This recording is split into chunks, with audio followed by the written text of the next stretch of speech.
Well, how popular that red pill concept has become in today's modern society through social media and the internet. And for many people who aren't aware, this whole concept comes and stems from the 1998 movie The Matrix, where Morpheus, in that famous scene, basically holds out his hands and says, Neo, you want to take the blue pill or the red pill? Blue pill, you go back to living the life that you live, or the red pill, I show you the real world.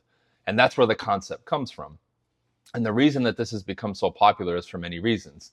The internet and social media has allowed a lot of information to get out that before maybe was kind of hidden, or you really had to search far and wide to find, right? You maybe had to go on the dark web before or something like that. And although I don't follow blue pill, red pill, like modern iterations online, right, to know exactly what they're talking about, we're talking about the fundamental subject, which is this: how the real world operates compared to the Disney fairy tale that we were told about life. And today, more than ever, that's been a harsh reality for a lot of people in regards to the male female dynamic in relationships, which is where we see most of this manifested. However, it broadly covers human nature because human nature is human nature.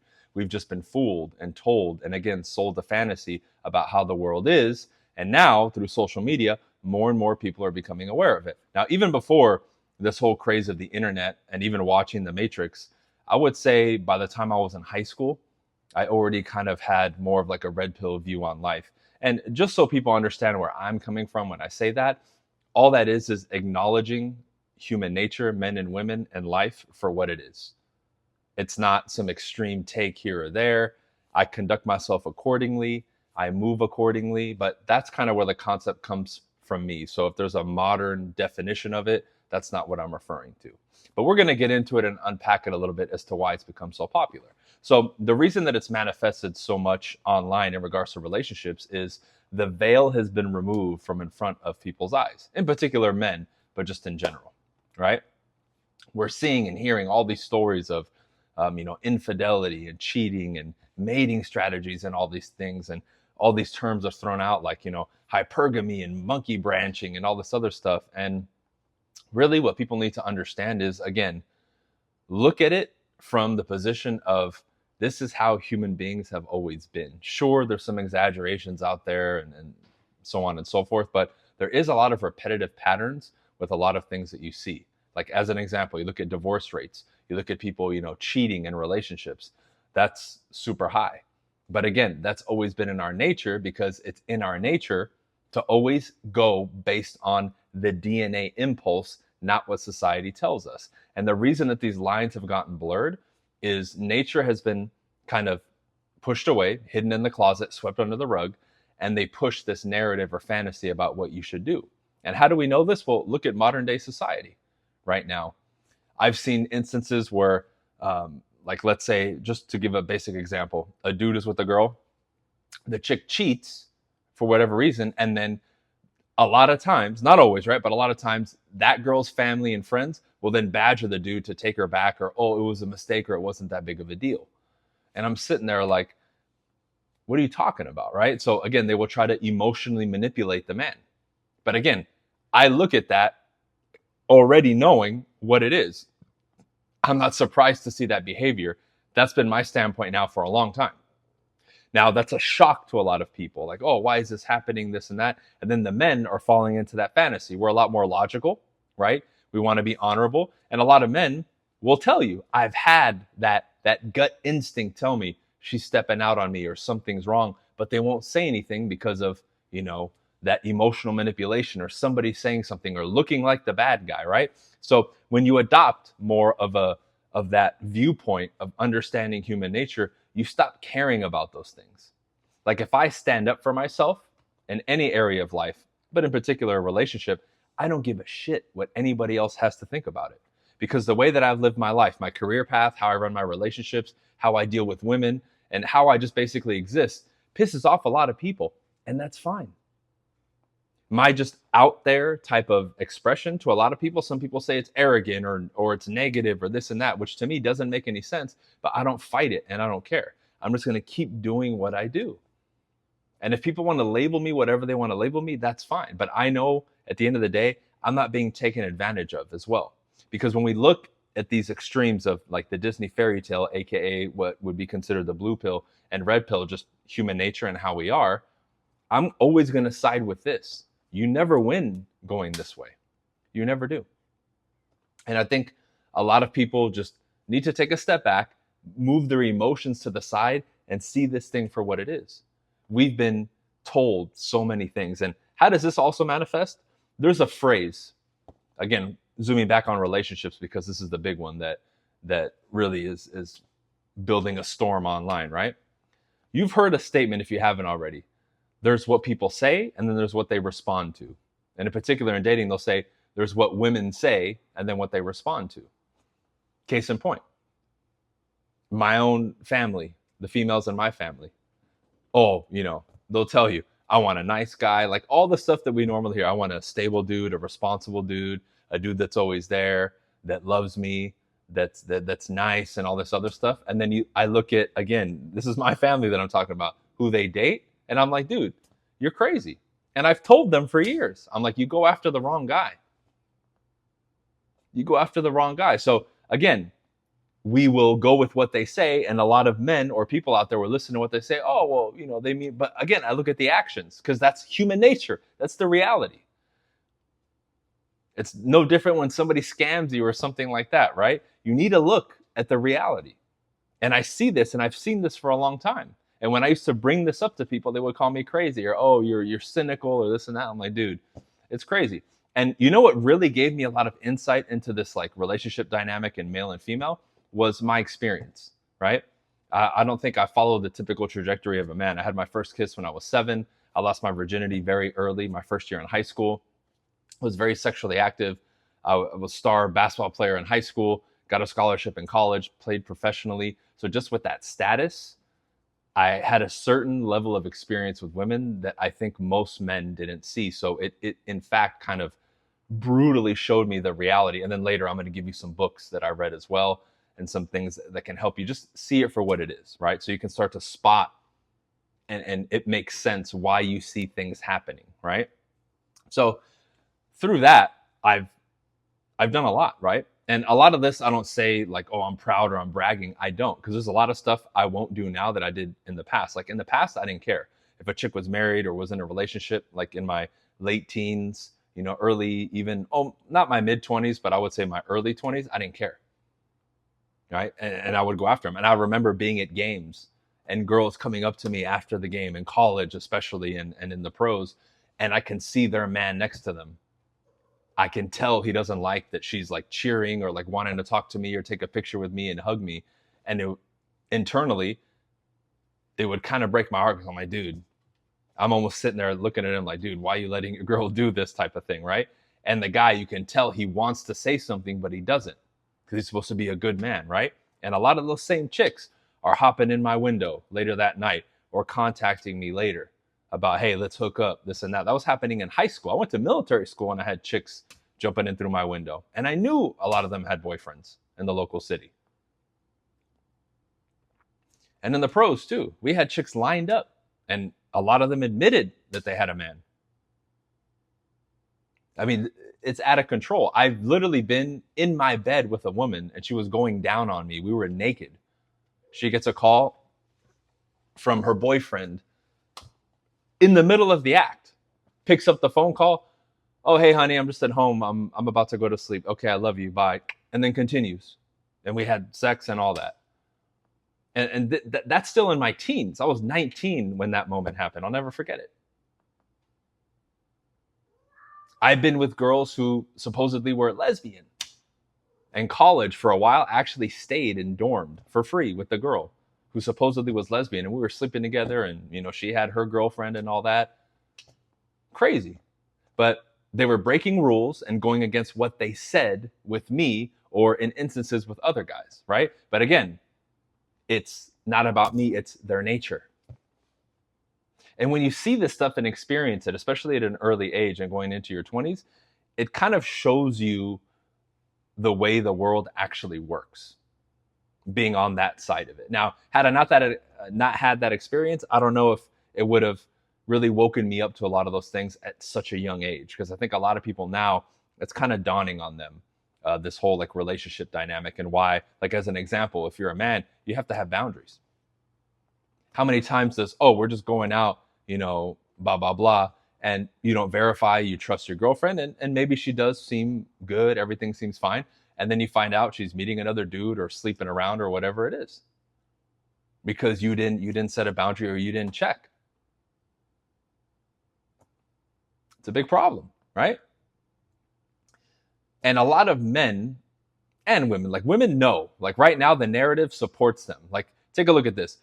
Women can scream from the top of the mountain now about, I want a tall dude, I want this, I want that, and everybody cheers. But a man's like, you know what, no, I'm not going to let you go out with your friends, I'm not going to let you drink around me, no club nights. Oh, well, he's, it goes back to what I told you earlier, the emotional manipulation. Oh, he's insecure, he's controlling, right? When you'll catch them and they'll say, you don't trust me? Or how did you find out? It's like, I caught you. Why are you asking me that question? Right? Like, you hear these stories and see it. And it just blows my mind that, again, up until it seems like recently, people were just blind to this stuff. And I'm like, people would show up to funerals, just so you know, and this has been happening for a long time, where new family shows up, where maybe the husband or the wife had a separate family and nobody even knew until the funeral. I mean, again, all this has done, social media and the internet, is it's made it a global thing and more aware at the ground level of what's really happening out in the world. Now, is this always happening? Not necessarily. That's why I'm making general statements here, which, by the way, we can make, that applies to a lot of situations, but not every single one. I look at my parents. They've been married for, I don't know now, as long as I've been alive, I think even more, like over 40 years. It's crazy. They're an example of what can be done. Now, me, you can ask my mom. I've always told her since I was younger, I don't want to get married, and I'm probably not going to have kids. And I know it breaks her heart. I love you, Mom, but that's just a choice that I made. But I see it for what it is. So if I decide to get in another relationship, oh man, I run it completely different than what people think. And I always got chastised for how I run my relationships. But the two serious relationships that I've been in were long. The last one was almost a decade. And it was relatively really good. Really good. But according to the world, I'm evil, I'm an asshole, shouldn't do this and that. But again, I don't care what they say. Because if I had their approval on how I live my life, how I run my relationships, my finances and all that, I would start being skeptical of myself and saying, wait, why is everybody approving of what I'm doing? That shouldn't be the case. Because literally in everything that I do, I'm a rebel, or I go against the grain. Rightfully so, because most people buy into that blue pill, AKA Disney fairy tale of how life is supposed to be. Now, in a perfect world, would that be great? Absolutely. Right? Men and women come together. We love each other. There's no debauchery. There's no, right? But we got to be real about it. That's all, from my perspective, that the red pill is just acknowledging reality. And if we create the circumstances for things, or we don't see people for what their true character is, you're going to get taken advantage of and screwed over. We see this. I've opened up my homes in the past to people for free. And all it did was ruin our relationship, and they took advantage of it. Because it's in our nature, if we keep being handed things for free, we're just going to expect it and we're going to get lazy. It's not going to fire most people up, but that's the reality. But the Disney fairy tale, oh, you're doing a good job, you're helping them and you're doing them a favor. At one point in one of my 3-bedroom homes, I had like 3 or 4 people living with me for free, rent free, just because I had a big heart. But I started realizing, I was like, man, I'm actually doing damage to these people by doing this. I need to kick their ass out. And I did. And magically, the day that I tell them, hey, you got to go, and the day that they leave, suddenly they start moving things and operating in a way where I was like, where was that motivation or drive the last 6 months or year? I let some people stay with me for a year for free. I even paid for most of the food. But who's the sucker in those instances? Me, because I have too big of a heart. Now, I'm not here saying we should be cruel to each other and not kind and all that. Absolutely not. But you need to move smart, and you need to think and understand human nature. Where you give an inch, they'll take a mile. If you give people free stuff, they'll just keep coming back and back and back. And I'm going to do a separate video on that. But we need to see this thing for what it is. So you need a harsh dose of reality when it comes to the world. Because this one was primarily focused on relationships, right? Because it's, kind of the hot topic right now. But this applies to everything, y'all. Think about how we go to school. Blah, blah, blah, study, learn, right? You don't really read any of your own books like I have. It's just, I'm going to go, then I'm going to get in student debt, right? Then I'm going to get a job, pay off the student debt, and make an eager living, eking it out, and then you're going to retire. Is that really what you want to do? Because that would be what they would say the blue pill thing is, and work in the office. Now, again, I'm not dissing you if that's really what you want to do. In your heart of hearts, if you're cool working at your company and you got that job and position and you're happy and you're fulfilled, good for you, man. Good.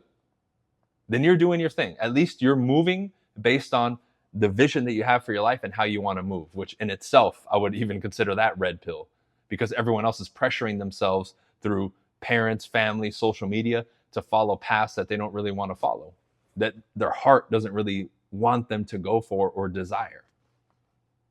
But if that's not what you want, you better wake up and do something, because I literally defied the odds. I'm a representation of that Neo in a way. Not that I was dodging bullets, but literally every single thing I did in my life, everybody opposed. My basketball career, they opposed me. And I played overseas and almost played in the NBA. When I was told the whole time, not good enough, what are you doing? You're wasting your time. Right? Then I get into real estate almost 13 years ago. You're crazy, you're not a people person, you're an athlete, you're a meathead, you're dumb, you don't have a network, you're too young. I heard it all. First year, 123,000 in gross commissions. I explode. I start doing videos online around that time. You're wasting your time, you're an idiot. I blow up, 200,000 subscribers on YouTube in 5 years, right? That channel's gone now, but you catch the drift. I went against the grain with literally every single thing that I did because I saw through the BS. And I said, you know what? I'm going to carve my own path here. Everything about me is controversial or this and that. I tattooed myself and blah, blah, blah. I don't care. I'm going to run my relationships the way that I want to run them. I'm going to study and analyze human nature and then move accordingly. I didn't create this game. I was brought into this world. I need to recognize the game and play chess while everyone else is playing checkers. Now, I mentioned earlier, that reminds me, the books. 4 books to read on evolutionary psychology that'll give you more insight on the male-female dynamic and also the mind and how we are as human beings and how we've programmed and developed ourselves socially. You ready? Take notes. Number 1, maybe I'll get links to Amazon too, and I'll put them in the description. Sperm Wars. Sperm Wars, number 1. Number 2, The Evolution of Desire. Number 3, The Red Queen. And number 4, I happen to have it right here because I'm rereading it, The Mating Mind. The Mating Mind. Read those 4 books. Read those 4 books. I used to be confused back in the day. When women, like as an example, something you'll learn from evolutionary psychology, why it seemed like the women that I was going out with, and some of them, had boyfriends or whatever, that they would always cheat on me almost like on schedule. And then I started figuring out that it was when they were the most fertile or ovulating. And the reason that women will cheat at the highest likelihood when they're ovulating is their DNA is screaming at them to get the highest quality sperm for potential reproduction, because our bodies don't know that we're using contraceptives or condoms or whatever it is. And this is why a lot of these women, maybe me out of the 3 or 4 guys that they were dealing with, or me and their boyfriend or whoever it was, saw me as a more suitable mate. So they wanted to mate with me. Now, I was smart and I've always worn protection, but their bodily desires still were wanting to be fulfilled. So they would stop at nothing to hook up with me during those times. And back in the day, I didn't understand it. I was just like, they're horny, right? But that starts to make sense. Their body wants to reproduce with the highest quality DNA, sperm, the man. And this is why a lot of times, you even see the statistics, y'all. What is it? Out of the fertility tests or DNA tests that they do, about a third of them, it turns out that their husband or boyfriend isn't the father. That is crazy. If they tested everybody, it'd probably be higher. But it serves to prove that there's some merit to this stuff. And this is why, as a man too, if you understand human nature, there's certain things that you need to do to remain attractive to your woman, which is why I'm always conquering. And I know just my nature now and how I move is more attractive to women, because I'm continuously getting better, right? I check them. I don't let them manipulate me, because that's a big one, right? Women will just unconsciously do that. Again, not all, but most of them. They don't even realize they're doing it a lot of the time. One of the biggest weapons that they use against you is crying.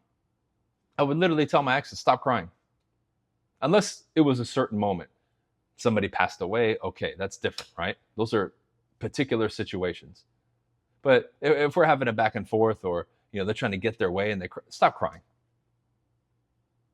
Oh man, you're such an asshole. No, I'm not. I just understand human nature. Okay, so I'm gonna end it here. I might do another video. Let me know if this is something you guys are interested in, but it's just it's something that people just need to open their eyes to, because I'm not going to sit here and argue with people and this and that. Look, you can subscribe to whatever you want, but when you understand human nature, there's no denying it, because you see it and it's been verified a million times. So if somebody tries to change my mind about human nature, they're not going to get very far. All right, see you guys.